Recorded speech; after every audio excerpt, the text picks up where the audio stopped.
Hey everyone, welcome to the RotoGrinders Morning Grind podcast. I'm your host, Stevietpfl. It's Friday. It's April 26th. It is 2024.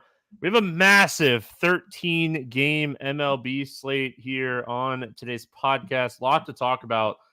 Very interesting slate overall. A lot of different ways to kind of approach this slate. So can't wait to break this one down. As always on Friday, joined today by Mr. Will Priester. What's up, Chief? Nothing much, man.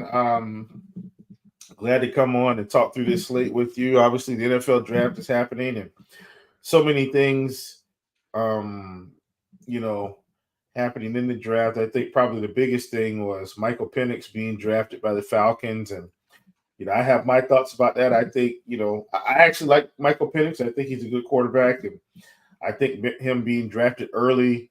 Do I agree that it was probably a reach and they didn't have to? Yes. But I also think if you're planning to draft a young guy that you believe in and he's going to get a chance to sit behind Kirk Cousins for 4 seasons and learn from him and grow, then I'm all for it because at the end of this big contract, Stevie, they'll probably be handing him the keys. And I think that's what they're trying to do here. I think they felt like Penix, even though he was older, an older quarterback, experience, could learn quickly. And not only that, Stevie, I don't think they wanted Desmond Ridder as a backup. Like, that's the other thing people got to think about with Atlanta. Like, they could have gone out and gotten a backup and probably paid a little bit more money. But I think getting Penix to sit behind Kurt was an interesting move. But once again, do I think they overreached a little bit? Absolutely. But do I understand what I think they're trying to do? I also understand that. But the draft is going pretty close to what we thought. If you checked out the Food for Thought podcast, it's pretty much headed about how we thought outside of Penix. So pretty cool. All right. A lot of baseball. What's up, chat? What's up, YouTube? Derek, Gerg, Dave, Richie. I'm sure I'm missing Zach, Gus, Narnick. A lot of people hanging out over there in chat right now. I probably missed a couple people. I'm sorry. Let's get into it. Lot to talk about. We're just gonna jump right into baseball. You can hang out with us live too. Go to YouTube, go to the RotoGrinders Morning Grind YouTube page, hit subscribe, turn on notifications. We appreciate that. We do a free podcast 5 days a week. And not that I'm biased or anything, because I'm very biased. We've been absolutely crushing this season. Like, if you listened to the podcast yesterday, probably had a really good day. We were on Minnesota.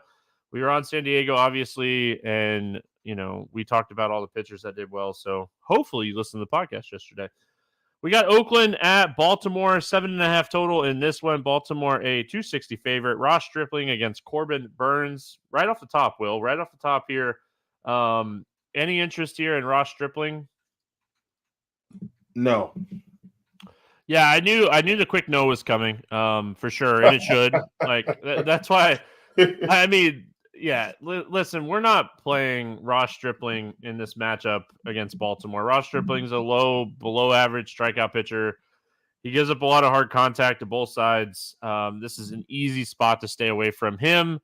And then on the other side of this game, Corbin Burns is the best pitcher on the slate. He gets Oakland. Ooh. Like, I hate to do it. It's first game of the slate, but I hate to say it. Like, Corbin Burns is way above everybody else for me today. And, he's under 10K, which makes him even more likable in this spot.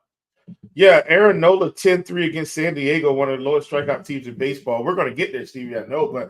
But I'm talking about this to cement your point. I will say this.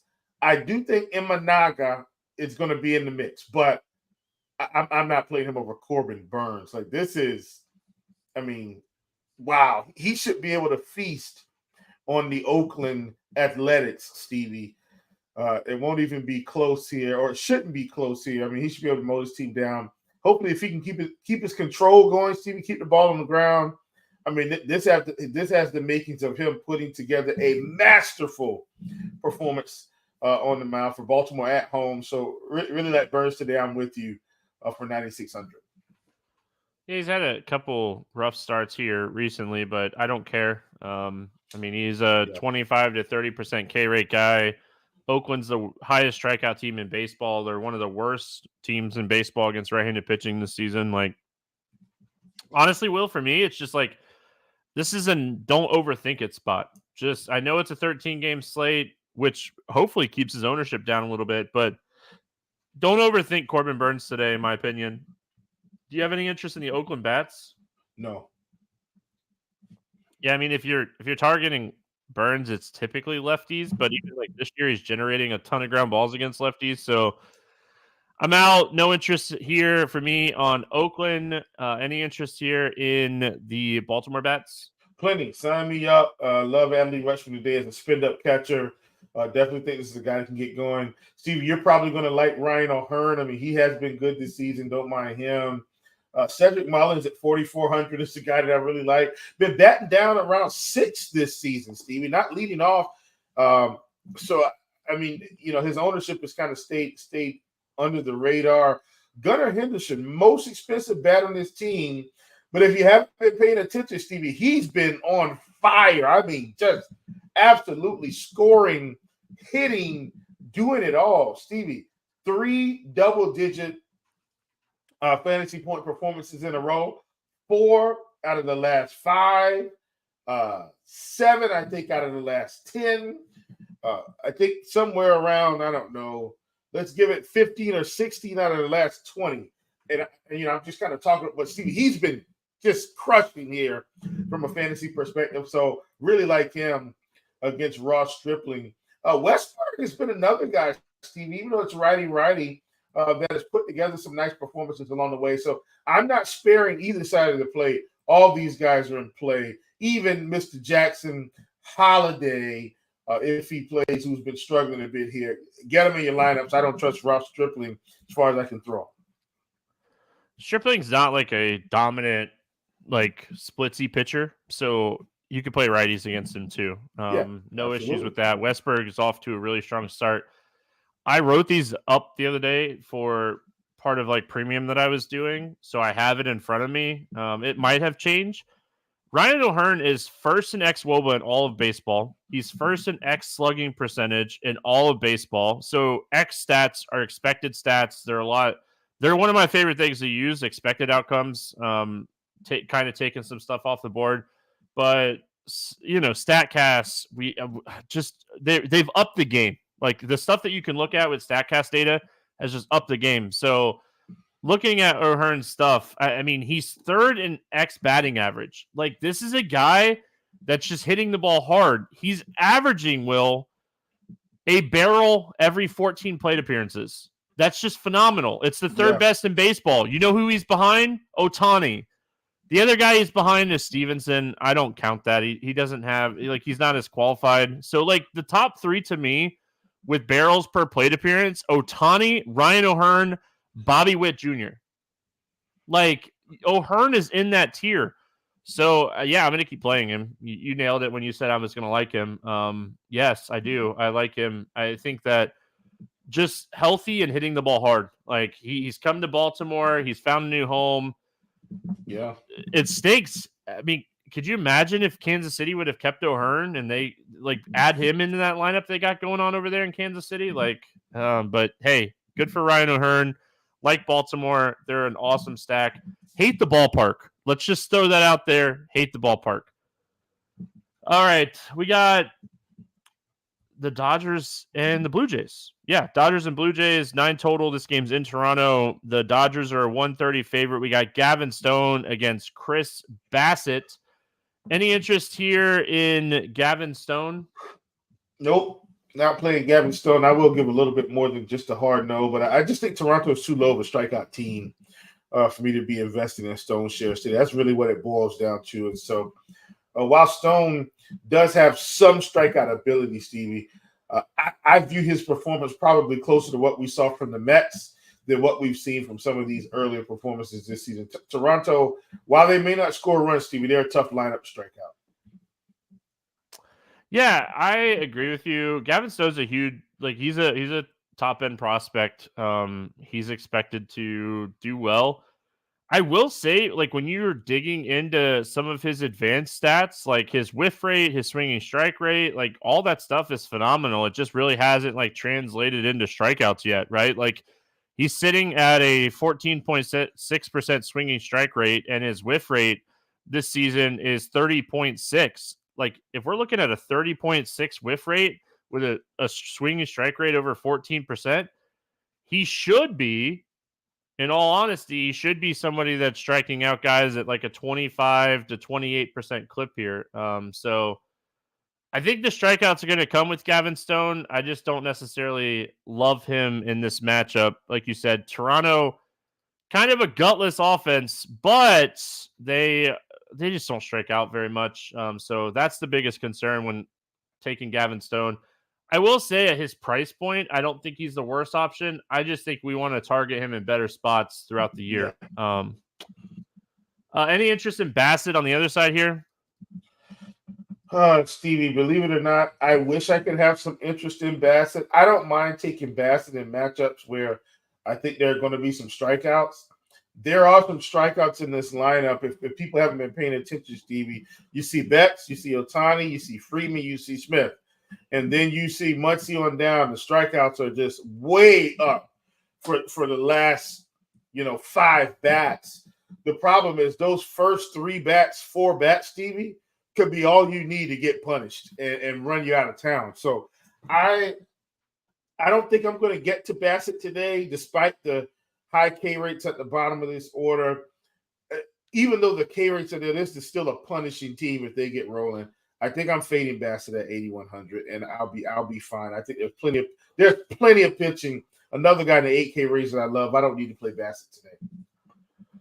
Yeah, so I don't like looking at just like 1 year sample size when, especially we're like a month into the season. But Bassett can't get lefties out this year. Like he has an 18% barrel rate. That means he's giving up a barrel 1 out of 5.5 batted ball. Like. Yeah, just that's way too high against lefties. When you're looking at Ohtani, Freeman, Muncy, Outman's hitting the ball well. Like too many lefties in this lineup for me, and Bassett's just not missing. He doesn't have that out pitch against left-handed hitters right now. So without that out pitch against lefties, I think Bassett's an easy fade for me. He throws a ton of pitches, just none of them are working against lefties. Like he's trying, he's trying everything he can to make it work, but it's just not working. And like, what's funny is like he's thrown a sinker, a cutter, a curveball, a sweeper, a slider, and a split finger to lefties this year, just in general, and it's just none of it's working. None of it's working. So yeah, I mean. You could have 8 pitches, and if none of them get a lefty out, you're still in trouble. So I don't want Bassett, and I have a ton of interest in the Dodgers, not just the lefties here, because obviously Mookie Betts, Will Smith should be back in the lineup. Yeah, I mean, I load up on the Dodgers bats here on the road, so you're guaranteed the 9th. I think this is a great spot for LA. Yeah, for sure. I'm with you 100%. And we're getting Outman, Steve. You talk about Outman, been hitting the ball okay and hitting it hard. I mean, we're getting him at 3,600. I'm almost positive he'll be in the lineup today. Betts is expensive. Freeman 5,600. That's almost reasonable out of their top tier of batters, Stevie. Where we're getting Ohtani at 64 and Betts at 66. So I like all these top tier bats, but I definitely don't mind Smith, Freeman, Muncy. Even if you can't get all of them, I think that's a nice little mini stack there. But I definitely think this is a team you want to full stack today. So I like this team a ton. Going to the Toronto bats, even dating back to last year, Gavin Stone was solid against righties, generated ground balls, didn't give up a lot of fly balls. This is a lineup that like hits the ball on the ground a lot. One of the reasons that I hate stacking Toronto is because, they'll get 1 or 2 guys on and then they'll ground and do a double play because they hit the ball on the ground so much. So I like Varsho a lot. He's up there. Like he's on fire. Like whether you believe in hot streaks or not, this dude's just hitting the ball. He's running, he's stealing bases. He has a ton of upside. And I was watching the game the other day, Will. Oh, it was on Wednesday. Wednesday's game. Vogelbach smoked 3 to the fence. Like, that's all I need to see to play somebody. Like, the eye test of, like, Vogelbach hit 3 balls really, really hard, and they were all outs, but he's 3K, and he's getting a below-average strikeout guy. I think Vogelbach as a punt first baseman's in play today. Yeah, I don't mind that. I don't mind that at all. I mean, interesting for him being on Toronto as well, where you look at all these names, Stevie, you feel like he should have some RBI potential, right? Like, Well, he's got to make contact first. Well, yeah, that too. But that's what I'm saying. Look at all these names. But honestly, Stevie, they kind of need a guy like Vogelbach in this lineup because, like we've talked about Vlad's not hitting the ball in the air. He's hitting on the ground. Like, it's just – and he's not going to play every day, obviously. But at 3K, I'm with you. I think he's in play. All in all, I don't really want to stack Toronto too much. But I do think they're reasonable. Like Springer at 4,300, I think that's a really good price for him, Stevie. We seem to not talk about Springer as much, or because he's not as in the public eye because Houston's just been so good so long. But I mean, he's still really good. So at 4,300, I don't hate him as a one-off outfielder. We should also mention the other day, I think it was Wednesday, Addison Barger got called up from AAA, and he is 2K in the outfield for this one. So, I mean, it's hard not to have interest in him in this spot, just in general. So, do you have interest in him at this price point? Yeah, I mean, Stevie, you can sell me any day on a 2K outfielder. That's like selling me on a 2K catcher being called up as well. So I don't hate that at all. I'm in.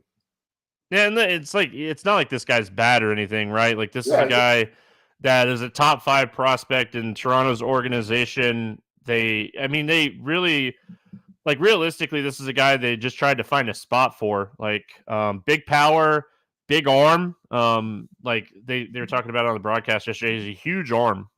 So yeah, I mean, big power. That's always, I'm in. 2K, big power. So sign me up for that. But yeah, I mean, overall, I think this is a spot. Last season in AAA, it looks like. So he played a little bit of everything last year, but in AAA last year, he had 9 home runs in 88 games. So that's not like big power, but it's enough for me to have interest at 2K. Like, we're talking about a 2K hitter here. So I probably use Toronto's more as one-offs here. I don't think I want to stack fully, but a 2K punt, sign me up. Cubs, Red Sox, 8 total, pick'em game. We got Shada against Cutter. What a battle this is. Shada's going to be shooting and Cutter's going to be cutting. Any interest here in Shada? I'm close, Steve. I do think he has some upside. Now, once again, Boston's lineup has, gotten a lot better with bringing O'Neill back and bringing Devers back. Like, they went through a little stretch there, Stevie, where those guys were sitting in the lineup they were trotting out was just god-awful. I still like Imanaga today. I think he's got some upside, but he's more of a secondary SP1 for me. And what I mean by that is that's somebody he'll see someone I'll play in large field tournaments. Not going to play him in 3-entry max or single entry. Yeah, I wish he was a little bit cheaper. He really hasn't shown. I mean, okay, I say he hasn't shown upside. He dominated Colorado, but honestly, that's not hard to do. The thing is, I definitely prefer left-handed pitching against the Red Sox because you're taking out 3 of their 4 best bats. Like Tyler O'Neill's the guy you're worried about. Trevor Story's on the IL. He's hurt. That's one of their big right-handed bats. Gresham, I'm pretty sure Gresham's still out. Ref Snyder is not like a power guy. So, I mean, I like Shada a lot in this spot. I don't know how many lineups I'll end up playing. I have been playing 100 lineups almost every day this week. I don't know if I do that again today because of my schedule. But if I do end up playing 100 teams, he's definitely going to be in the player pool. you said on a 3-entry max, Zach Gallen is getting Seattle. So like if I'm getting off Burns on one of my 3 teams, I'm probably playing Zach Gallen. And I don't know like if I'm going to be able to play 2 top end tier pitchers. I think you probably could with the value that we potentially have. So like that's where I get Shada. Like I'll play a Shada Burns team type of build. So it's just it's so early in the season still, and we really haven't seen like these pitchers like with the dominant ceilings yet. So it's really hard to like say, hey, I'm going to pay up for 2 studs this early. But I think like there's pitchers on the slate that you could definitely do that with. Cutter Crawford on the other side. Cutter Crawford's actually pitched really well to start the season. I wouldn't say like he's a lead or anything, but he's pitched well. He's got a really good strikeout pitch against lefties this season. We know Bellinger went on the IL, so they're missing one of their big bats here. Any interest in Cutter Crawford today? Yeah, I like what I'm seeing from Crawford, Stevie. And he's a guy, Stevie, that has actually kind of carried over some of his spring training success into the regular season. He was all good of in Boston spring pitchers, man. Yes. All of them have been really good. So at 8,300, Stevie, I'm in. I mean, this is a guy who can get you. Let's call it 20 to 25. Like 25 might be his ceiling, but I'm okay with that at 8,300. If I told you right now Cutter Crawford was going to give you 25 fantasy points, I think we'd all play him for 8,300 today. I'm in, love it. Like I said, I don't think he's going for 30. I don't think he has 30-point upside, Stevie, but I think he can get to 25 in the right spot. Not saying this is absolutely the right spot, but I think he can be between 20 and 25 today. Really like Cutter Crawford for the price and what he's done over his body of work. He's been really consistent the whole season. So I like what I'm seeing from him for sure. The Cubs have power, but they also strike out. So the upside, the risk reward is there for Cutter Crawford today. Like he has 25 plus point upside at 8,300. So yeah, I mean, I don't mind him at all in this spot. Bats, any interest in the Cubs bats here? No, and Steve, I don't really have interest in the bats in this game. Oh, maybe a one-off on Devers or something like that. But my point is, the slate's really big today, so I don't have to play these guys in a matchup where we're actually going to see 2 pretty good pitchers. So I'm not really loading up on offense in this one. I mean, Tyler O'Neill would be the guy that I'd want to play. He's 5K. I don't know how much I get to a one-off 5K hitter, and I actually kind of prefer Tyler O'Neill against righties more than lefties, fly ball wise. But Tyler O'Neill is off to a really strong start this season, so I don't mind him. Overall, I'm with you. I don't really get a lot of interest in the bats in this game. I'm with you as far as I like both of these pitchers today. This is one of those games. I'm looking it up right now. This is one of those games I think that we get a really low score and start. So first 5. What do we got for a first 5 run line here, Will? We got first 5 total runs under 4.5 at minus 150. I hate the juice on that, but I might. I think it's close. All right. Washington at Miami. We got Williams. That's Mr. Trevor Williams against Jesus Luzardo. 8.5 total here. Miami a 172 favorites. Any interest in Trevor Williams in this spot?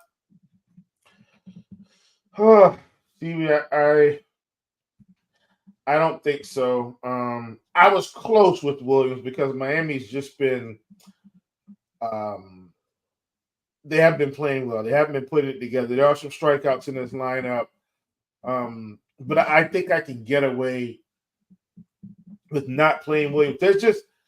I think there's some guys in the upper 7Ks or one guy in particular that I'm going to like better. I'd rather just spend the $1,500 to get to him. So I'm okay fading Williams today. Probably should have been a hard no, but I did consider it against Miami in the situation. If you're MMEing today, I think he's in play. I mean, like watching Bryce Elder. What was it, Wednesday? Was it Tuesday or Wednesday? God. Yeah. He dominated them. And like watching that start, because I talk about it all the time. Miami and Tampa are my local stations. So like while I'll have MLB TV up on my second monitor usually, I'll have Miami or Tampa, who's ever playing, up on my TV above my computers. So I watch Miami and Tampa more than most, I feel like, but and Miami is just they have holes in their bats right now. Like, they're just not good. If we switch over to like their current season stats for Plate IQ, it's awful. It's so bad. Like, there's so much red. Trevor Williams is not an above average pitcher by any means. I mean, you're taking risk by playing him, but he's 6,300. So, like, if you are looking for that top tier type of stack and you just want a guy that can get you like 15 to 20 points, I think Trevor Williams is very reasonably priced for 15 to 20 points in this spot. So, as much as I hate to say it, like, he scored 15 to 19 fantasy points in 3 of his 4 starts this year. Like, he's been okay. He's generating ground balls, and he's not getting blown up. So that's exactly what you're kind of looking for against Miami Marlins. So as much as I hate to say it, Will, if you're MMEing today, I think Trevor Williams is in your player pool.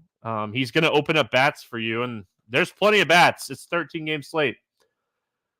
Other side of this one, it's the opposite, right? Jesus Luzardo has been really struggling to start the season. This is a guy that coming into the season, I think most of us would have said, like, Jesus Luzardo is an ace, and he really just hasn't pitched like one yet. Any interest here in Luzardo?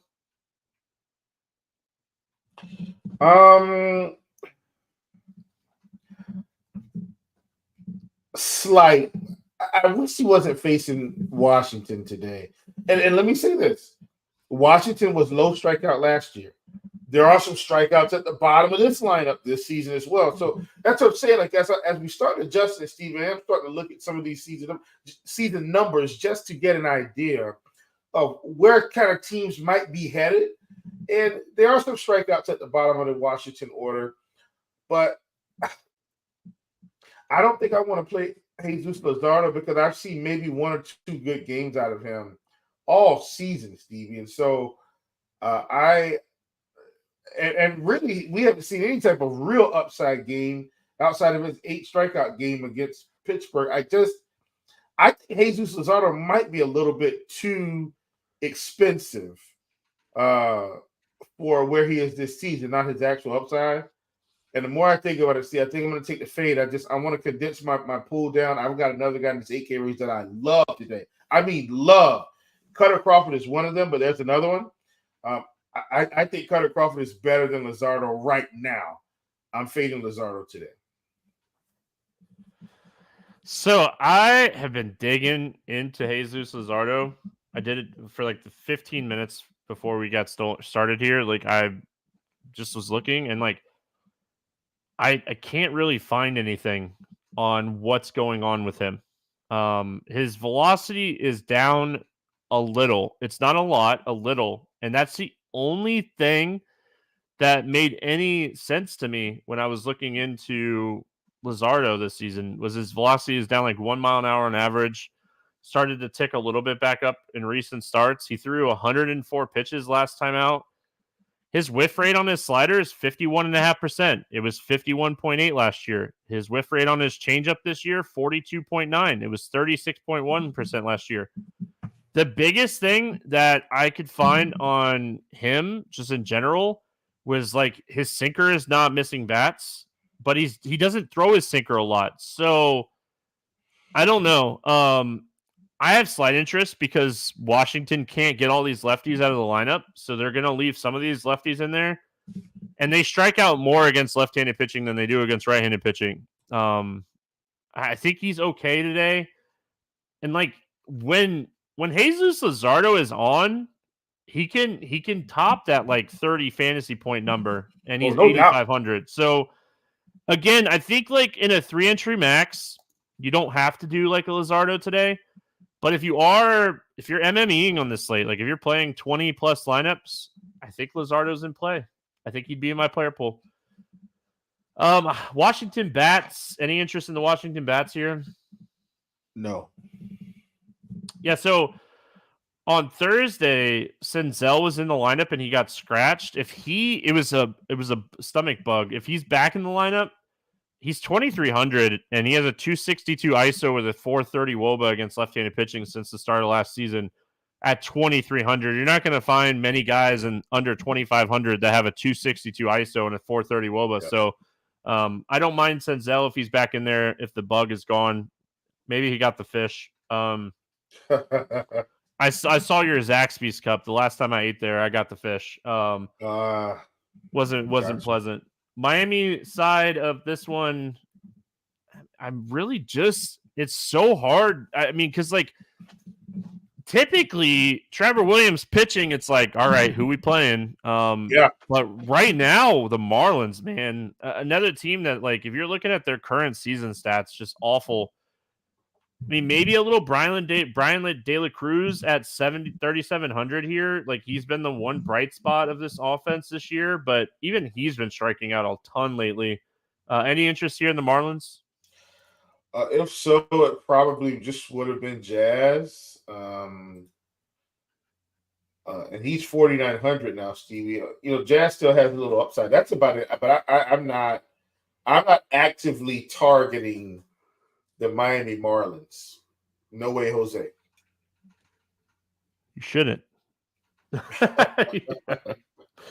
Just being honest. St. Louis had by the way, your Magic. Sorry, I know we got a lot to talk about, but your Magic came out firing, made Cleveland look like a JV team tonight. Congrats to the Orlando Magic on a playoff win in 2024.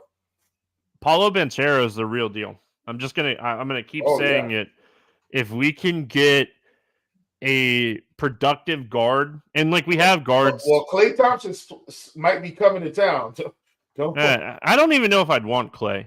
Like, I mean, listen. Klay might legitimately just need a change of scenery.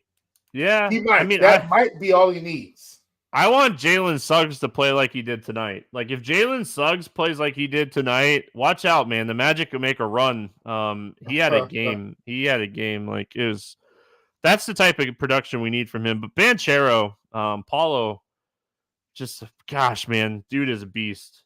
It made me want to go find some, 2021 or 2022 packs of basketball cards and rip and try to find some Paulo Banchero rookies. Paulo rookies, yeah.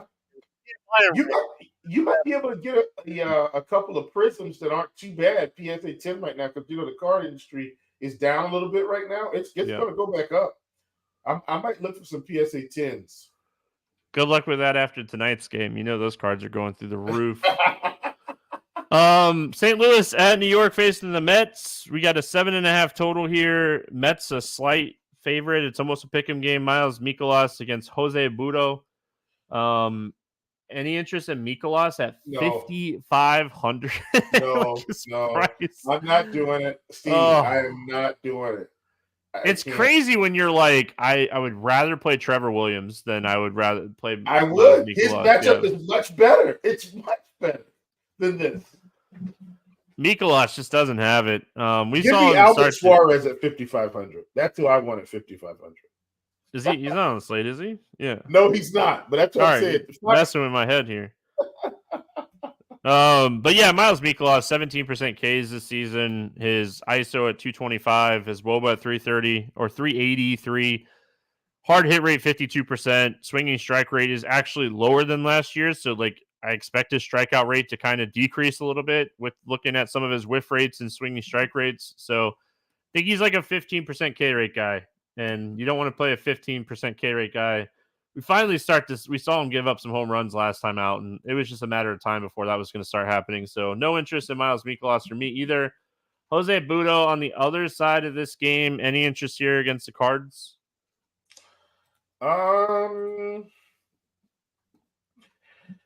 Maybe. And I feel like this is a decision I won't know for sure until tomorrow, Stevie.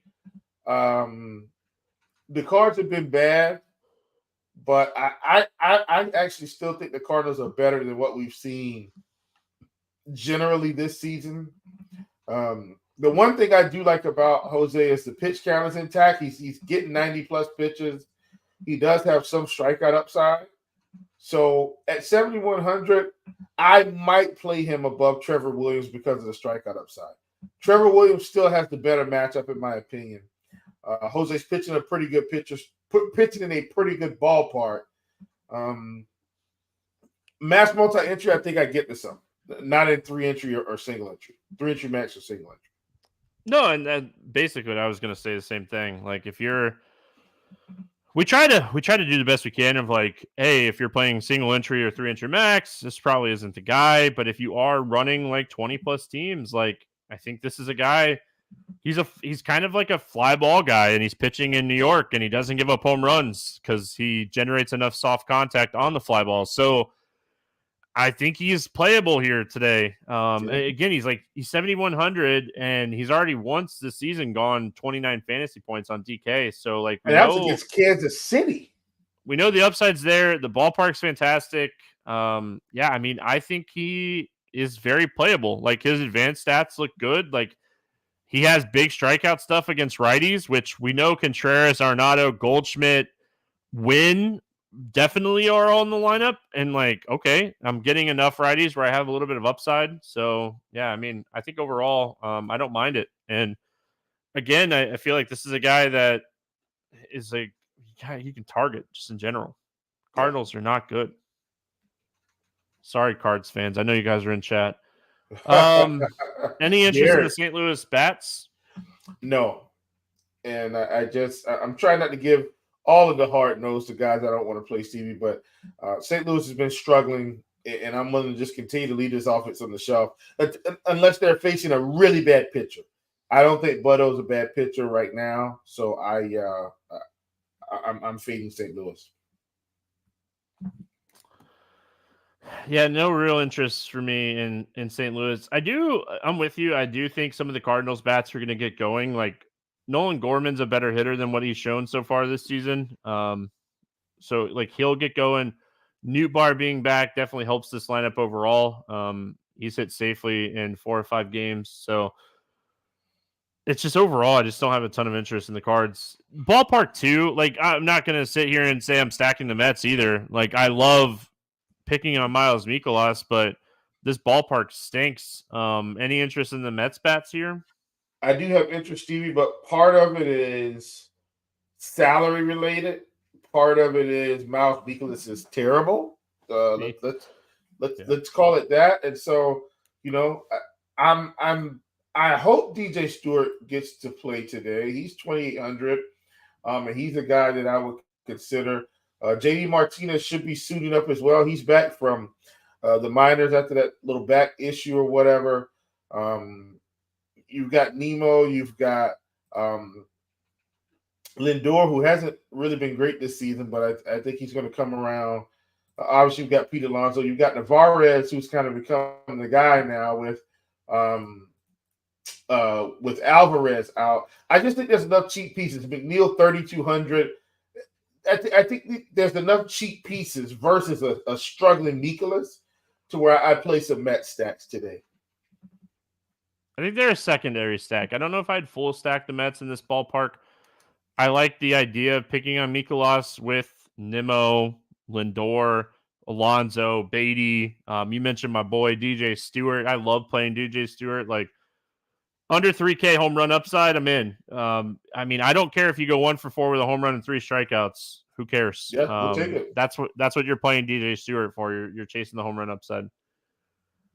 Cleveland at Cleveland at Atlanta. 9 total in this game. Atlanta, 205 favorite. Logan Allen. Yes, that Logan Allen. We had another one earlier this week against Chris Sale. Any interest here in Logan Allen?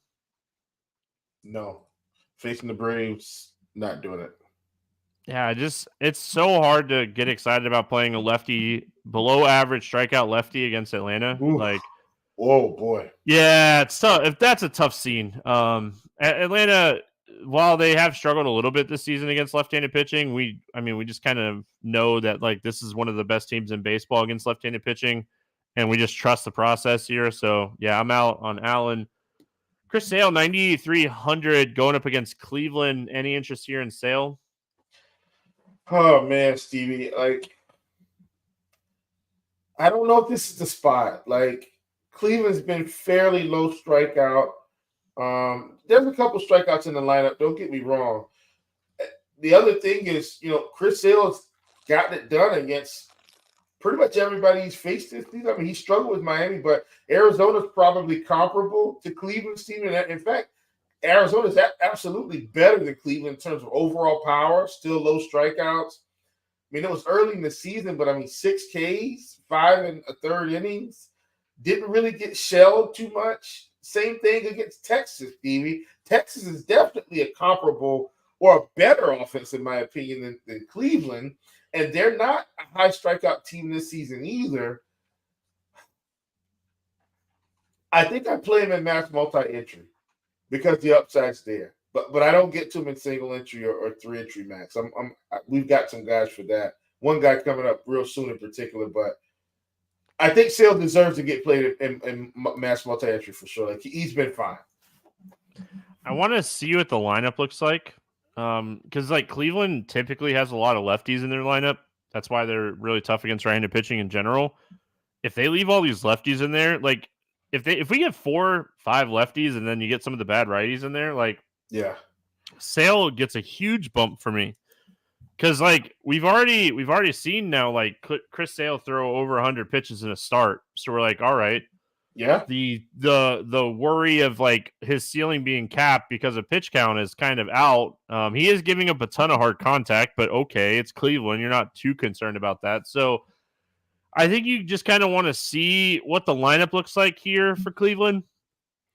Because even when Chris Sale has struggled over the last few years, he's still dominant against left-handed hitters.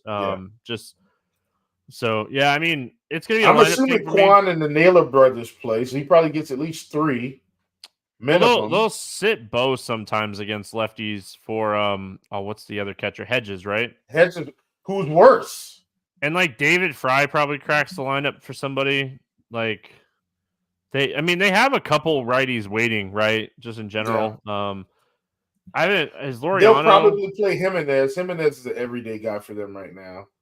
Laureano will probably crack the lineup for some, but again, we're talking about bad righties. We're not talking about good righties. Yeah. So, yeah, I think Jimenez plays. Sale's pure lineup. I've been paying attention to the lineups, and I think that's very important just in general. And you just kind of want to see what the lineup looks like for Sale today. He's on the list. You can't not have him on the list today. Yeah. Good pitching slate. A lot of hitters too. Trust me, there's plenty of bats. Goes back to how much we want to play the Dodgers against Chris Bassett. Just right. Such a good spot. Anyway, bats in this game. Any interest in the Cleveland bats? No, I'm going to fade Cleveland because I don't need low power Cleveland on a 10-game slate, Stevie. They just they're not going to beat me today. If they do, hey, good for them. Hey, they made us some money yesterday. Jose Ramirez, if you played him, he had a bomb. We got the over too. We bet that was one of the morning grind bets yesterday. It was over 7.5 in that game, so that hit as well. I think it was 10 runs. If you want a cheap bet, again, we've already mentioned a few, but we like a lot of pitching on this slate, which we've talked about a lot in depth. Tyler Freeman's 2,900. He continues to hit left-handed pitching really well. And they typically hit Tyler Freeman in the 2-hole against left-handed pitching. So I think Tyler Freeman at 2,900 very much in play here. A guy that's good at getting on base. And Sale will give up 1 or 2 bombs. Atlanta is one of those teams you're just stacking today. Again, we've talked about a ton of pitching, but I think Atlanta against Logan Allen, again, a below-average strikeout pitcher. You're just loading up on the Atlanta bats today. Cunha and Ozuna are 2 of the top hitters on the entire slate. Yeah, for sure. Then we drop down and we grab Duvall on the cheap end. Hit a bomb the other day. Yeah. Arcia batting second. Or I think he'll bat second in this game. He should. Yeah, they hit him and Harris for righty lefty. So Arcia is the guy that will be on my list for sure. Austin Riley, 5,700. You can get him. Travis d'Arnaud, they finally got him up over 4K, Stevie. in the mid 4K range. I mean, he's still been in the low 4K range, even though he's just been at under 4K even earlier this week, Steven. He was just tearing the cover off the ball.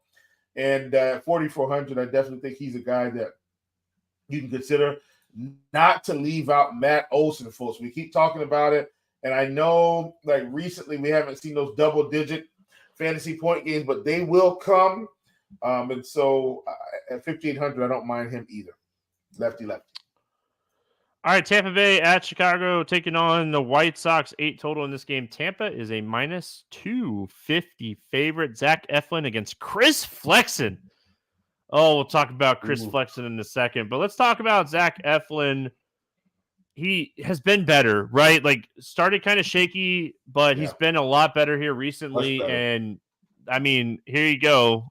The perfect get right spot. You get Chicago. Hard not to have interest here in Eflin. It's a huge slate. There's 13 games. I don't think we see like a lot of chalky pitchers anyway. I think Zach Eflin very much in play here. You know what? I've been saying 10, Steve. I don't know why I thought we had 10 games 13, today, buddy. We are 13. At any rate, love Zach Eflin at 9K, Stevie. You know, the White Sox were fairly low strikeout earlier, then more guys got hurt. They threw in some scrubs, and now this lineup is just dreadful. It's like a wasteland. And I mean, Zach Eflin to me is a top play today, Stevie. Like, just on the fact that not only is he probably going to have strikeout upside, and Tampa Bay, I hate the way they handle their pitchers, but if he's rolling, he could be at 75 pitches through 6 here. He could easily. And they probably yank him. They might, but I'm hoping that's at that low of a number, they let him cruise a little bit. I think he's got at least 7 inning upside here, and I like him at 9K. I haven't actually. Boy, have they been frustrating, Steve. Frustrating. They let Zach. You're about to get me on a rampage here. They let Zach Little go, and they let Pepiot go, and then Eflin is done, and what's the other guy? Came over from Cleveland. Oh man, what is his name? But they pull him every start too, it feels like. Tyler Alexander? Savale. Yeah. Savale's pitching well. Pull him at 79 pitches. We're like, what are you doing? All right, I'm done with my rant. Here we go. Love Eflin. Yeah, Tampa. I mean, like, it hasn't changed. This has been a thing for Tampa for the last few years. At least they're not doing like this opener thing every single slate now. Like, that was that 3 years ago? It was the most tilting thing. You couldn't play a starting pitcher, but Eflin is an elite strike thrower. He doesn't typically walk people. He has good command. He'll go out and get you 5 to 7 strikeouts. He's like your cash games. You're probably building around like Eflin Burns today. In tournaments, like Zach Eflin's ceiling, because of the pitch count stuff, seems to be like capped, right? Like just in general. So in large field tournaments, if Eflin starts getting like steamrolled projection wise and his projected ownership goes through the roof because he's getting the White Sox and the White Sox stinks, and it's not a secret anymore. They're awful. Like Danny Mendick has been hitting at the top of the lineup with Nicky Lopez, and Kevin Pillar and DeJong are in the lineup. Like, this lineup stinks. So yeah, I mean, ceiling wise, maybe you could be under on him, but I mean, it's really hard to pass on this matchup. Chris Flexen on the other side, pitched out of the bullpen the other day through 28 pitches, should still throw like 50 to 70 pitches in this spot, maybe a little bit more. He might be the worst pitcher on the slate. The White Sox are just they don't have anybody. They're hurting so bad. I think it's just a matter of time before Kopech becomes a starter again, because they just don't have anything. And Tampa's been awful this season, but there's no chance I'm playing Chris Flexen today. Oh yeah. You forget about it. Tampa bats, I know they've been struggling, Will, but man, Chris Flexen stinks. I mean, this is one of those spots I throw everything out the window and just play batters against bad pitching. Yeah, absolutely. Give me a Rosarito.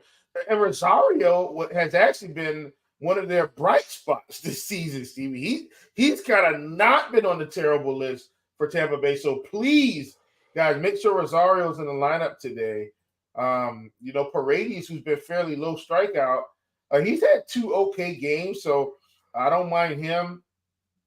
Don't mind Yandy Diaz.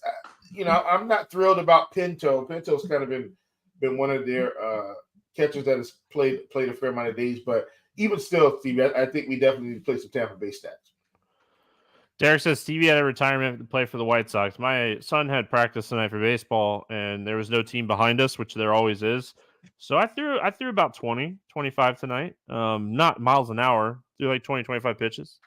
I had to ice my elbow, and my arm still hurts. So maybe, but I miss it. I love baseball. I love coaching baseball. I'm having a blast coaching my son. It's been a ton of fun. So.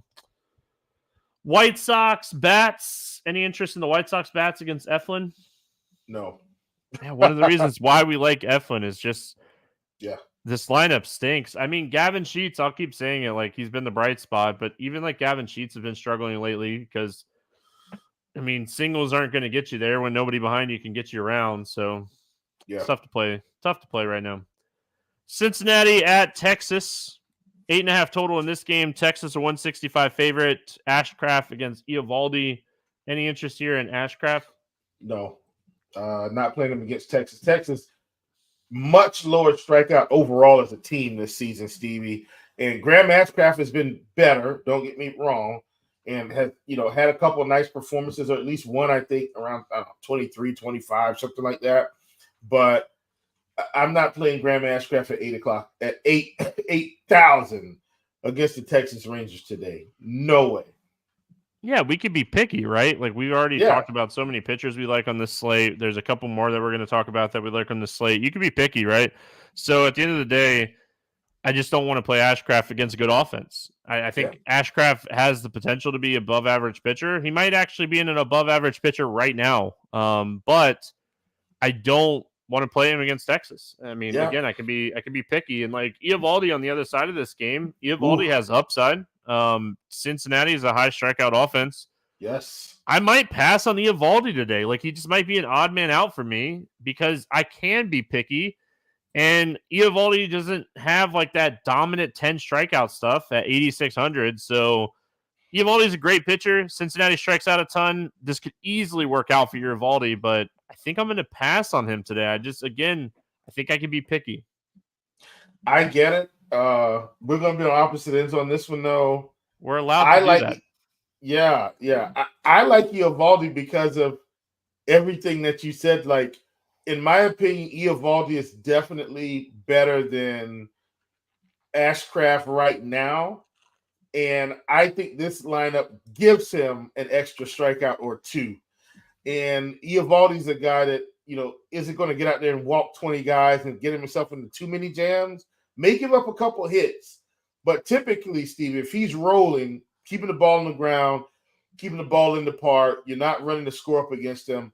I think, but once again, I think he's got a couple extra strikeouts with this Cincinnati lineup. I would typically probably pencil him in for 5. I think today is a 6 or 7 strikeout game, and I don't think he's going to get beat up. So if we can get him to 6 to 7 innings, 6 or 7 strikeouts, I think he puts up a nice performance today. So I like Eovaldi. He's also my other guy in that 8K range, Stevie. Him and Cutter Crawford are kind of like my 8K guys that I want to build around today, pairing with other people. So I like him a ton. Yeah, I can see myself like looking at a strikeout prop. I don't disagree with that at all. But as far as like just playing him, his command was really bad in the Atlanta start last time out. He struggled against Houston. The only 2 teams he's dominated this season are Tampa and Oakland. And Cincinnati, like while they do strike out, they have a ton of power.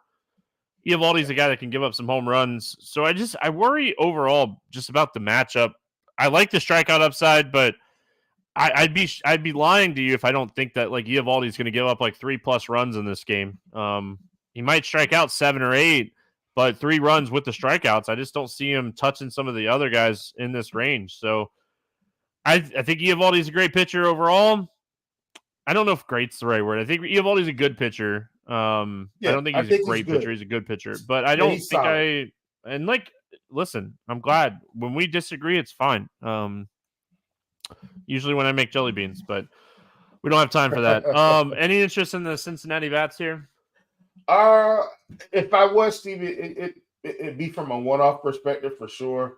But I don't plan to load up on Cincinnati today. If there was one guy I would play, it probably be Ellie or Encarnacion Strand. But other than that, I don't. And he's a righty, and but I don't plan on loading up here. So no big interest in Cincinnati. Ellie De La Cruz has 15 stolen bases already. He has 7 home runs. Yeah, he's rolling, man. Stolen bases. Rolling. It's wild. See, I think I'm the opposite. I think if I'm playing Cincinnati today, I think I'm stacking them. I think like it's a full-on 4 on FanDuel, 5 on DK, full-on stacking Cincinnati. Like I'm building lineup HQ and I'm looking at it. I'm like, I want 10% 5-man stacks of Cincinnati today, and I think that's how I would play them. I think you're playing them today because of the ceiling.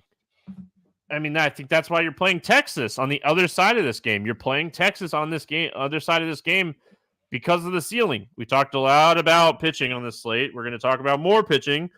We got to play some bats. This is one of those games that I kind of have circled for some bats, and I like stacking both sides of this game. Yeah, I like Texas today as well. Definitely think this is a team that could do some damage. And I don't think they get played as much today, Steve, because the slate's too big. Like people, I don't think either one of these teams get played today. Yeah, it's so Stevie, in baseball, we know this. If you just keep playing the good teams every day, the wins will come, right? Because like this is a spot where Texas scores 12 runs out of nowhere and nobody expects it because they're facing Graham Ashcraft, who's been okay today, been okay this season, but love Texas, love Heim. I talked about Seager, one of my favorite bats. Marcus Simeon's been good this year. Adalis Garcia, shout out to him. Used to be an Atlanta Brave, I think, as well. Man, he's been hitting the cover off the ball. Evan Carter, Langford, just so many guys. I definitely want to stack this team today on a huge slate where they're going completely unowned, as are some of the other big offenses. Yeah, Josh Smith is hitting the ball really well right now. So. All right, we got the Yankees and the Brewers. This game has a 8.5 total. Yankees are 126 favorite. Luis Gil against Colin Ray in this one. Any interest here in Gil? Yep, don't mind Gil. Got some strikeout upside. Definitely has some control issues, Stevie. You know, walking guys galore, but the strikeouts are there. I think he could pitch around Milwaukee a little bit. We've seen him face Arizona, Toronto back-to-back, picked up 6 strikeouts, gave up a few more hits, and then we've also seen him face Tampa Bay, 9 strikeouts in that matchup, Stevie. I'm not afraid of Milwaukee as the lineup currently constructed. Love him at 7,800. Definitely a candidate for me on today's slate.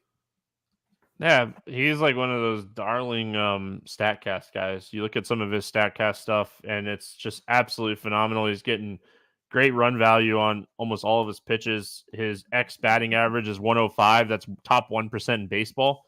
His hard hit rate's 25%. He's yet to give up a barrel. He hasn't given up a barrel. If you haven't given up a barrel and you've pitched 4 starts, you're getting good movement. You've played Toronto twice and Arizona and you haven't given up a barrel. Like, you're getting good movement on your stuff. K rate sitting at 34.5%, top 7 percentile in that. Just, he's been phenomenal, Will. Like, his advanced stats back it up. I always get concerned when you're like a 2-pitch pitcher. Like, I guess he has a little bit of a slider that he uses every once in a while, but he's a fastball changeup guy. I feel like it's really hard to say you're going to continue to do that, but he's getting a lot of movement on his fastball, and it's working really well for him. I like Milwaukee in general. I just don't think I like them today. I think this is a tough spot. Gil is another guy. Like, again, this is one of the reasons that I don't have to play either pitcher. Honestly, it's easy to miss barrels against Toronto. That's actually funny. That made me laugh. Good job, Michael.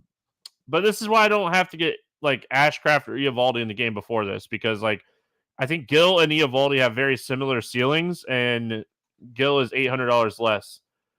Yeah. Colin Ray on the other side of this game. Colin Ray has been okay. He hasn't been great, but he's been okay. He's had some good matchups to start the season. He's had the Mets, the Mariners, and the Cardinals. He faced the Baltimore Orioles and got beat up a little bit. Any interest here in Ray? No. Yeah, quick note for me too. You have to be able to attack the Yankees lineup. Colin Ray can't attack the lineup. He has a 15% K rate. His swinging strike rate 7%. He does not have strikeout stuff. The Yankees are a top stack on the slate today. You get them on the road. We typically like road teams because they're guaranteed the ninth, but I would definitely rather have the Yankees at home in this game. For sure. Well, for sure. Dave in chat says Ray made the Cardinals look silly. That's not hard to do. I like the Yankees a lot today. I think they're a team you definitely want to play. Yeah, for sure. I mean, Juan Soto's been good this season already, Stevie. Now you're giving him a pitcher that, isn't going to have much swing and miss stuff, so I like that. Excuse me. Aaron Judge, obviously another one of their big bats that you can get involved with. Volpe, Oswaldo Cabrera, Gleyber Torres, while his season hasn't been great to kick off the year. Rizzo, Stevie, starting to heat up. I was hoping, Stevie, this would come. My boy Rizzo, starting to heat up here. 3,900. May hear his name again tonight. And then, of course, at catcher, I'm sure, I feel like we'll for sure see Welsh today. No doubt about it. Yankees are cheap enough. Love this team against Ray today. I will say the Yankees are like one of the most frustrating teams to stack in baseball. Oh, yeah, them in Toronto. Will you get them right? You don't know. You never know. I mean, Alex Wood. That's all I'm gonna say. If you played the late slate, you know what I mean. But yeah, I mean the Yankees, they're in a great spot. It's hard to pass on them. Like I said, you got to be able to attack them, and I just don't see them attacking. And like you said, Rizzo, when Rizzo gets hot, it's hard not to play him, and he's hitting the ball really well. I watched both of those home runs, and he crushed both of those pitches. Any interest here in the Milwaukee bats? Negative. I'll say this about the Milwaukee bats here. Like, Gil is wild. So, like, this is typically a pitcher I want to target, but, like, he's not giving up any hard hits. That is not the one you typically want to target. Like, his walk rate's 20%.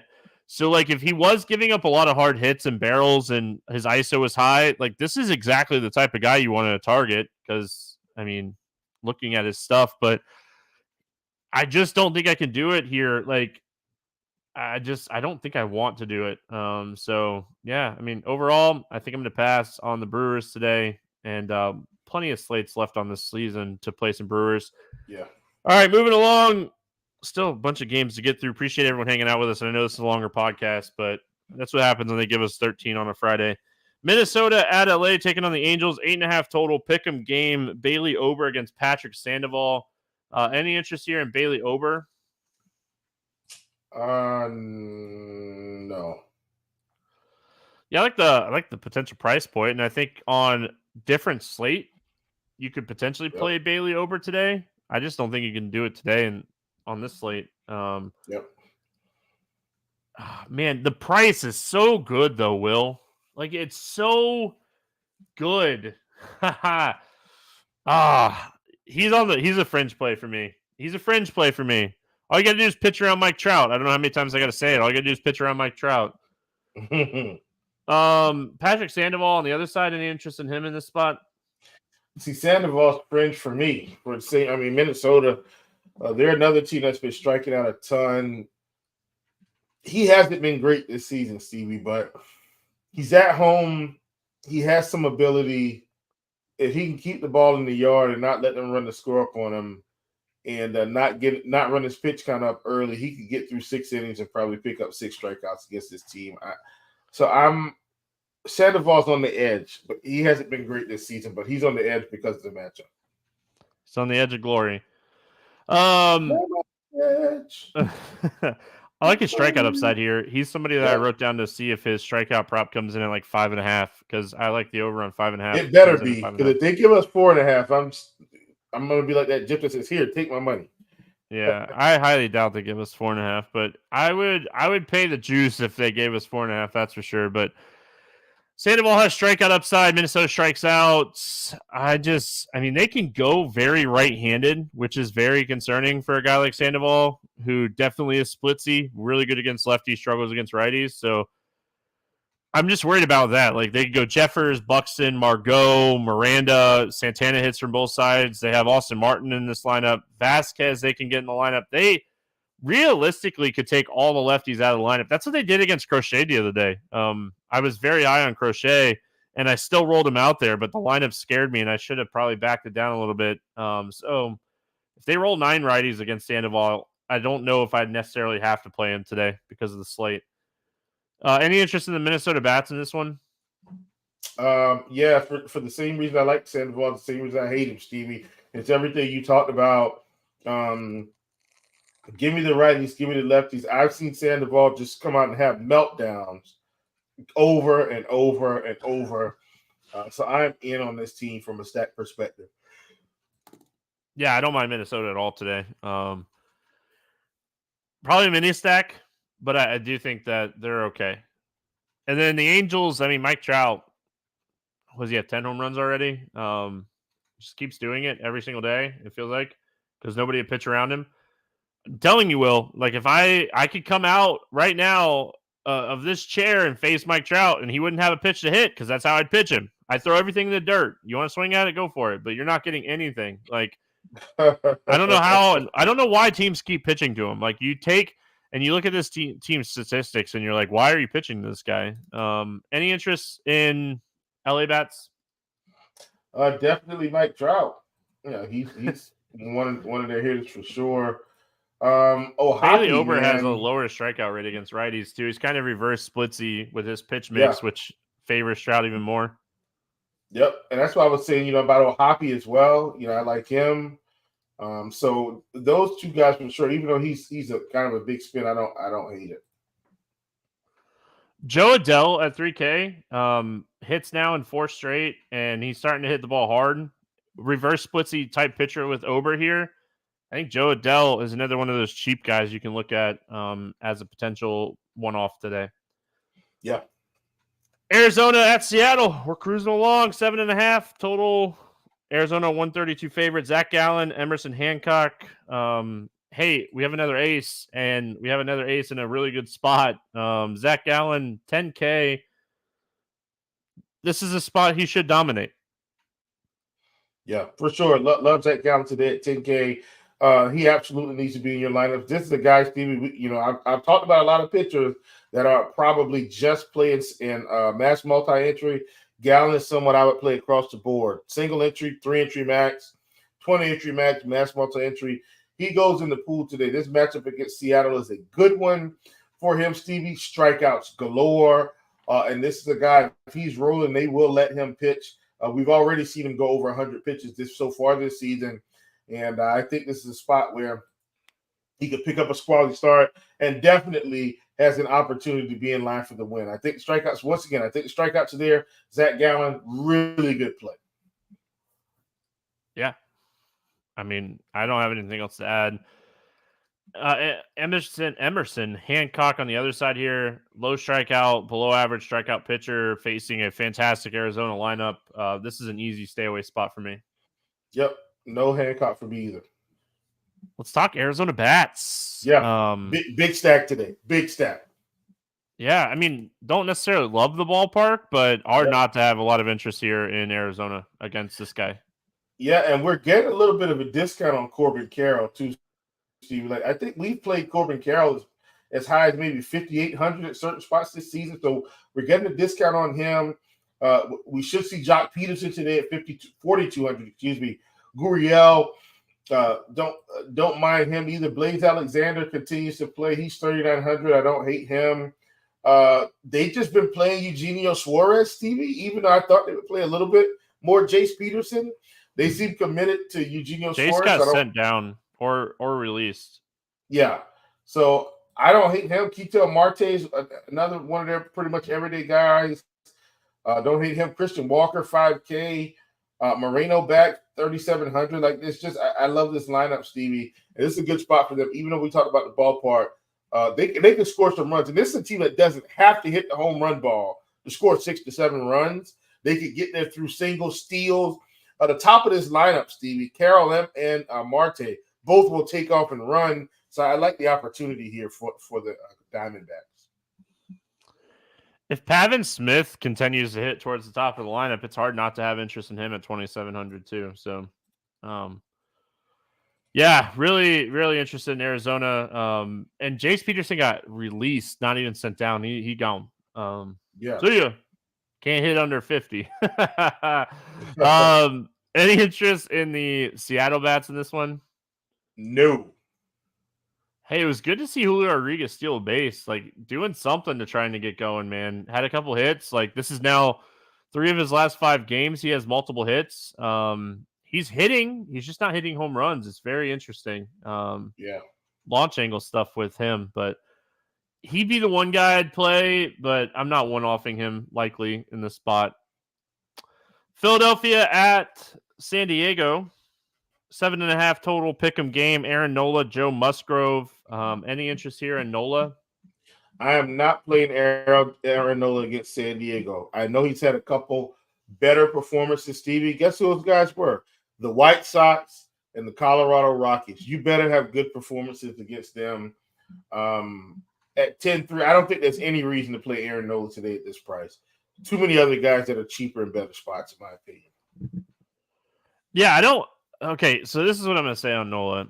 You mentioned the White Sox and the Rockies. It's not like you're saying much different than like San Diego. They stink. They're gutless. They don't want to hit.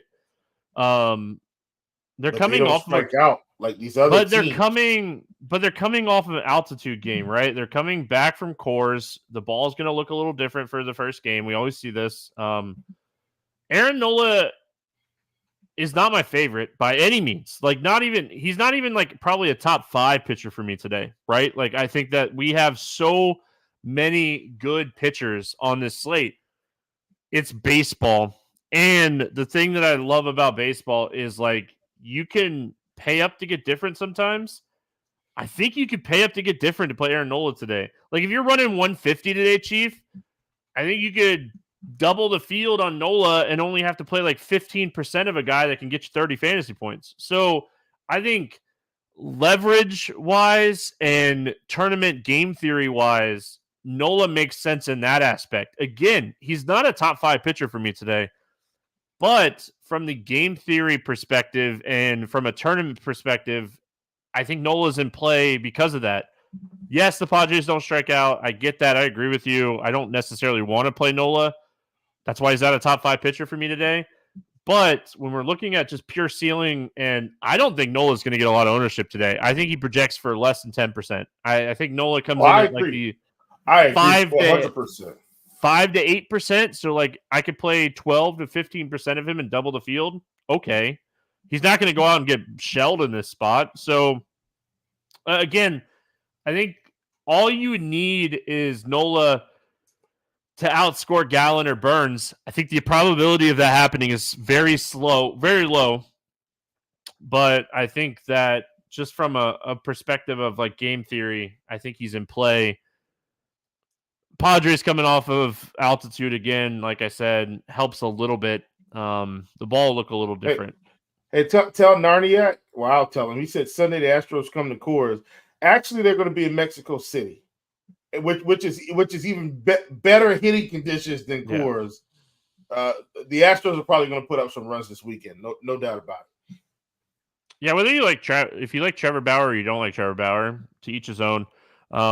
He does YouTube now. Like he's been doing YouTube for a while. He is actually pitching in Mexico City, like just in general right now. Like that's where he's actually pitching. He has some blogs about or vlogs on YouTube about how the elevation has like just changed his pitches and like his cutter's not working and like stuff like that. And it just everything that you've ever wanted to know from a pitcher's perspective. Like Trevor Bauer, whether you like anything about Trevor Bauer or not, he is an elite pitcher. He's a Cy Young type pitcher, and like he gives us a YouTube like vlog on how altitude changes his pitches, and like I just thought it was really interesting. I watched it the other day. Joe Musgrove, any interest in Musgrove here? No. Haven't played him yet. Don't expect to play him here. I just, again, like something's not clicking for Musgrove. He's getting hit really hard to start the season, especially against righties. I don't think any team, Dave, will sign Bauer for what it's worth. I think there's been too much that's happened. I don't think, and like he got cleared of a lot of his wrongdoing. I just don't think any team is going to sign Bauer. Cards. I mean, hey, if like all this stuff didn't happen, I would bet, and like he offered to pitch for league minimum this year, and nobody would sign him. Like it's just an owner's thing. A lot of bad blood stuff. But yeah. Anyway, any interest here in the Phillies bats? I think so, Stevie. I don't like this ballpark.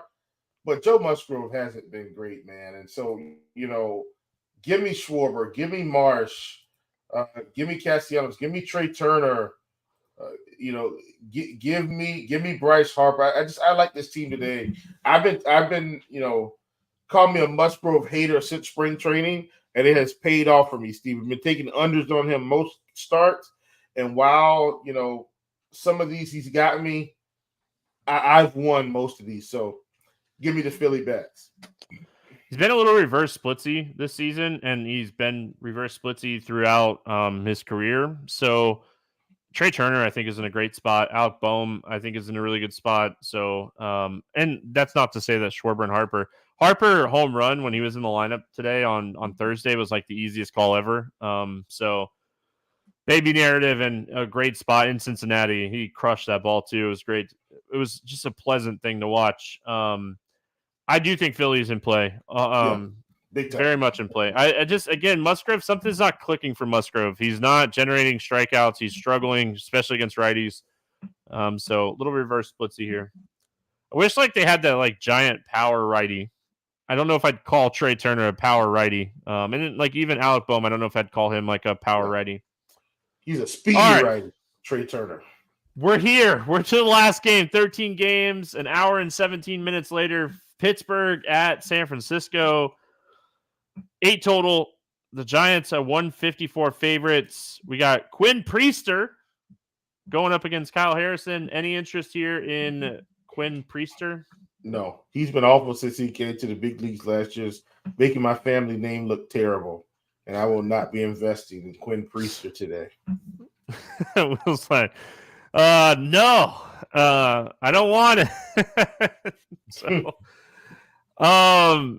yeah, I don't. This is not the slate, I think, for Quinn Priester. Again, very young pitcher. He has everything I've ever read about him is like he has a major league curveball. Like he has a giant curveball, and it just hasn't showed up yet. Like we're waiting for it to show up. I don't think this is the spot you want to play him. He's really struggled with home runs. He gave up 3 home runs to Boston. He struggled with home runs last year. Good ballpark to struggle with home runs, but still not a spot I want to play him. Any interest in Harrison on the other side here? No, once again, Steve, I've got my 8K group that I like. We've got Gil. We've got our 9K group that we like. And that's kind of why, like you talked about, see, we can be selective. I don't want to play Harrison today. If Harrison was 7K, I'd play him. I'm today. in. Yep. Yeah. If he was 7K, I'd play him today. He's not 7K. Any interest in the Pittsburgh bats against him here? I don't really want to play Pittsburgh either, but I don't want to play Harrison. Yeah, I mean, I think you could take shots on maybe like a 3-man stack with like Joe, Reynolds, Hayes. I'm missing somebody. Olivares. Oh, and McCutchen. Like any of the right-handed bats, like if you want to do like a little 2 or 3-man stack with them, I don't hate it. They're cheap. That's one of the reasons that I don't mind them here is they're cheap. Pittsburgh's cheap outside of Reynolds. So like maybe I'll leave Reynolds off my like little mini stack here because he's still, and like Reynolds is like 47. It's not like he's super expensive. So yeah, I mean, a little mini stack with Pittsburgh I think is okay. It's not my favorite thing, but it's okay. San Francisco, any interest in the Giants bats here? Yeah, I do like the Giants bat, Stevie, because Quinn Priester, like we talked about, it's been rough. Give me Soler, give me Conforto, give me Jung Ho Lee, my good friend from the KBO. Give me Matt Chapman, the work, Stevie. I like this whole team. I'm assuming they phase in some of the lefties today around the everyday guys. Jung Ho Lee probably leads off here and should have some possible run protection behind him. So I really like him today. I like the Giants more than I probably should. Yeah, I love the Giants today, man. Quinn Priest is terrible. And what's weird is he's like a ground ball guy, but he generates so much lift on his pitches that he's just not good. So yeah, I mean, I have way more interest in the Giants today than I probably should, for what it's worth. Like they're not expensive outside of like Soler, and they have a lot of upside. So, and like I keep saying, I think Jung Ho Lee is like legit. I think he's legit. All right. Morning grind game. Appreciate everyone hanging out with us. It's been a fun podcast, at least. Like, I know it's been a little long, but it's been a fun podcast. Under 8K to get 6 or more strikeouts. Who do you got? This is probably an easy one. Give me Luis Gil. Yes. I don't disagree with that one at all. I am going to go Sandoval in this one. Over 8K to score under 15. Who is your bust today? So many guys, Stevie. But not a lot above 8K. I guess if I had to go with one, give me Bassett. I was gonna say there is one really clear answer over 8K today. I was like, what is Will? What is it? No. I'm gonna go Kyle Harrison. I like the prospects of Kyle Harrison, but again, I just 8,400 in this range today. Like, no chance. There's just no chance I'm playing Kyle Harrison today. Over 4K to hit a home run. Coors is gone. We don't have to worry about picking somebody from Coors. Over 4K to hit a home run. Who's going yard today? Whole lot of options today, Stevie. Whole lot of guys that we could target. I'm going to go down into the 5K range and go with a guy that I talked about way early, Stevie. Give me Adley Rutschman, 5,200 facing Stripling. Yeah, I don't mind it. I'm going to go even cheaper than you today. Listen, if I had to pick one player to hit a home run on this slate, without a doubt, it would be Ohtani. Okay? But I don't want to give out Ohtani. I don't think that's fun. I do think, however, Max Muncy is fun. So let's go Max Muncy. He hasn't hit a home run in over 10 days.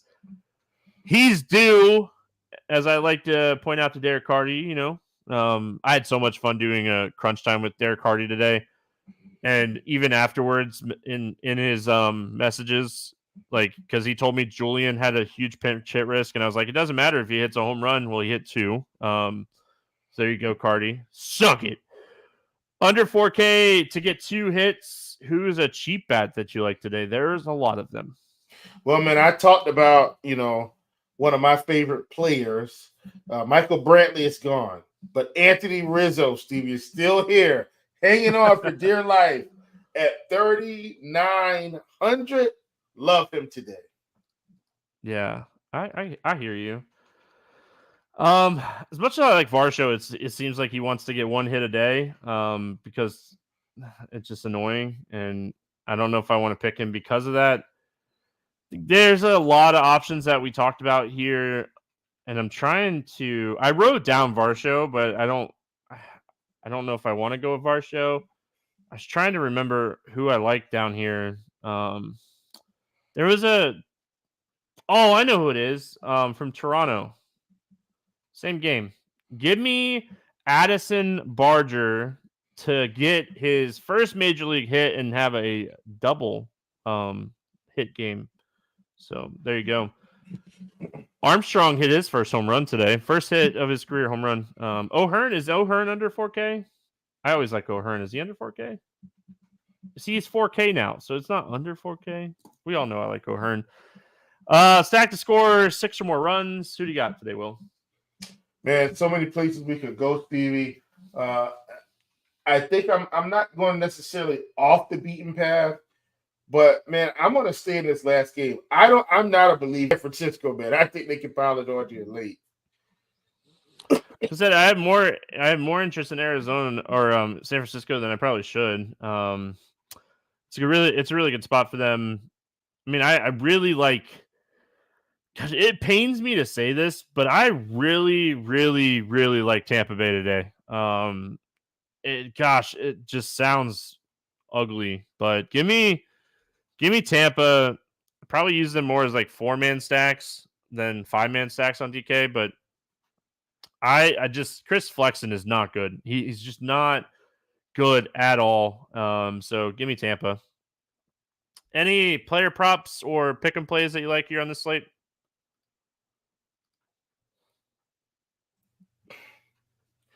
Let me see, Stevie, because some were up, and I have my eye on one. I just want to make sure they haven't moved it. So I'm logging into my app to make sure. And Stevie, what do you know?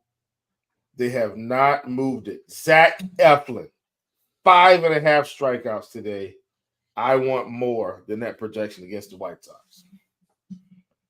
All right, yeah, I don't mind that at all. I mean, I was looking as we were going to see if I liked anything here, and I was struggling to find anything. I'll say this, right? There's a guy that I like the ballpark for pitchers, but I just don't like this guy. So I'm going to take Miles Mikolas under 17.5 outs. Oh, I love that. I love that. You can get it at minus 125 on Bet365. But mine under 17.5 outs. He's only hit over on this line 0 times. No, 1 time, 2 times. 2 times this season he's hit over on this line. He hasn't hit it in 3 of his starts. 2 he has, 3 he hasn't. When he's been getting in trouble, they yank him really fast too. So under 17.5 outs for Miles Mikolas. Any lines that you like today? Well, someone in the YouTube chat called out a good one, Stevie, and I really do think it was a good one, and it looks like they've moved it. They are giving us, but I'm going to go to a different game, Stevie. They're giving us the Mets at minus 118 here. I look, it's the Mets, but I do not believe in Mikolas. So give me the Mets minus 118. I already bet it. That's what I had written down. I mean, yep. That's crazy. Yeah, I mean, okay. So like another one that I wrote down just in case like you're worried a little bit about like the bullpen for the Mets. You can take Mets minus a half a run for plus money for the first 5. So I like that as well. But yeah, I'm on the Mets as well today. Again, I'm just not a believer in Miles Mikolas at all. So I'm with you on the Mets. Will, any final thoughts before we get out of this marathon of a podcast? Appreciate it, everyone. Yeah, man. Listen, folks, about an hour and a half. I know we probably went down a couple rabbit holes, so please forgive us. But it was a long pod because of the games, not our shenanigans. We appreciate you. We love you. And thanks for joining us. Yeah, let's have a fantastic weekend. NASCAR heading to Dover for the Monster Mile. I'll have projections and all that stuff up for Saturday and Sunday. Appreciate everyone hanging out with us in YouTube chat. If you haven't already, hit the subscribe button. Turn on those notifications. Come hang out with us live. We're having a ton of fun with YouTube Live. We appreciate you all. We're going to get out of here. Have a fantastic weekend. We're back Monday talking baseball. Good luck, everyone. We'll see you then.